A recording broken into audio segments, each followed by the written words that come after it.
നമസ്കാരം.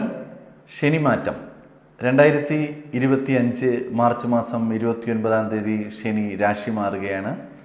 ഈ രാശിമാറ്റത്തിൽ അശ്വതി നക്ഷത്രക്കാർക്കുണ്ടാകുന്ന ഗുണദോഷ ഫലങ്ങൾ എന്തെല്ലാമാണെന്ന് നോക്കാം. അശ്വതി നക്ഷത്രക്കാർക്ക് ഈ 2.5 വർഷം, ഇനി വരാൻ പോകുന്ന 2.5 വർഷം അനുഭവിക്കാൻ പോകുന്നത് 7.5 ശനിദോഷമാണ്. 7.5 ശനിദോഷം തുടങ്ങുകയാണ്. 7.5 ശനിദോഷം 7.5 വർഷമാണ് ഉള്ളത്. അശ്വതി നക്ഷത്രക്കാർക്ക് 7.5 വർഷ കാലഘട്ടം ശനിദോഷം, 7.5 ശനിദോഷം തുടങ്ങുകയാണ്.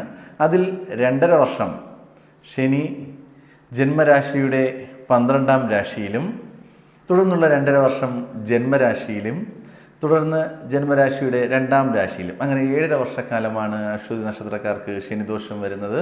ഇതിലാദ്യം ഈ ആദ്യത്തെ 2.5 വർഷ കാലഘട്ടം ജന്മത്തിൻ്റെ 12-ാം രാശിയിൽ ശനി നിൽക്കുന്നതിനാൽ നിങ്ങൾക്ക് എന്ത് കാര്യത്തിനിറങ്ങിയാലും തടസ്സങ്ങൾ, ബുദ്ധിമുട്ടുകൾ, അല്ലെങ്കിൽ ആ കാര്യങ്ങൾ സക്സസ് ആയിട്ട് നടക്കുന്നില്ല, പരാജയങ്ങൾ സംഭവിക്കുന്നു, നമുക്ക് വിജയിക്കുവാൻ സാധിക്കുന്നില്ല.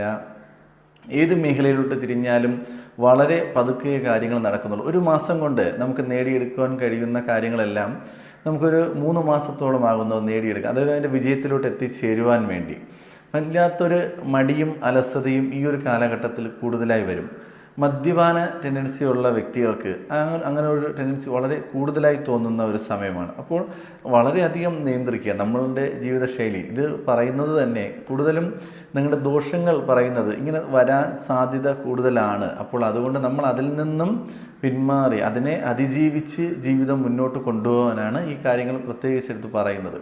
കാരണം നമുക്ക് പോസിറ്റീവായിട്ടുള്ള സന്തോഷം തരുന്ന കാര്യങ്ങൾ നമ്മളാരും ഓർക്കാറില്ല. അത് ജീവിതത്തിൽ വന്നു പോകുമ്പോൾ മറക്കും. എന്നാൽ വിഷമം തരുന്ന കാര്യങ്ങൾ ജീവിതത്തിൽ വരുമ്പോൾ അത് ഒരുപാട് ഓർത്തിരിക്കുകയും വിഷമിക്കുകയും നഷ്ടങ്ങൾ വരികയും ചെയ്യും. നേരത്തെ മുൻകൂട്ടി അറിയുവാൻ സാധിച്ചാൽ നമുക്കതിനെ മറികടന്ന് അതിൻ്റെ പരിഹാരങ്ങൾ ചെയ്ത് മുന്നോട്ട് പോകുവാൻ സാധിക്കും. അതിനുവേണ്ടി നിങ്ങൾ ശ്രീ ധർമ്മശാസ്ത്ര ക്ഷേത്രത്തിലോ അല്ലെങ്കിൽ അയ്യപ്പസ്വാമി ക്ഷേത്രത്തിലോ ശനിയാഴ്ച ദിവസങ്ങളിൽ ദർശനം നടത്തുകയും നീരാഞ്ജനം കഴിപ്പിക്കുകയും അല്ലെങ്കിൽ എള്ളുകിഴി കഴിപ്പിക്കുക. ഓരോ സ്ഥലത്തും ഓരോ രീതിയിലാണ്. നെയ്വിളക്ക് കഴിപ്പിക്കാം, നെയ്യഭിഷേകം, എള്ള് പായസ വഴിപാട്, ഇങ്ങനെ ഇതെല്ലാം നടത്തുകയും ശനിയാഴ്ച ദിവസം വ്രതമെടുക്കുകയും, അതായത് നോൺ വെജ് എല്ലാം ഉപേക്ഷിച്ച് വെജിറ്റേറിയൻ ഭക്ഷണം കഴിച്ച് ഭഗവാനെ പ്രാർത്ഥിച്ചുകൊണ്ട് നമ്മുടെ ഈ ഒരു 2.5 വർഷ കാലഘട്ടം മുന്നോട്ട് പോയി കഴിഞ്ഞാൽ നമുക്കുണ്ടാകുന്ന ശനി ദോഷങ്ങളുടെ കാഠിന്യം കുറയും. നമുക്ക് ദോഷം വരാനുള്ളത് വരിക തന്നെ ചെയ്യും, പക്ഷേ അതിൻ്റെ കാഠിന്യം കുറയുകയും വളരെ ലഘുവായി നമ്മളെ ബാധിച്ച് പോവുകയും ചെയ്യും. നമുക്ക് സന്തോഷകരമായ ജീവിതം മുന്നോട്ട് കൊണ്ടുപോകാൻ ഈ ഒരു 2.5 വർഷ കാലഘട്ടം ഭഗവാനെ ആത്മാർത്ഥ ശനിയാഴ്ച ദിവസങ്ങളിൽ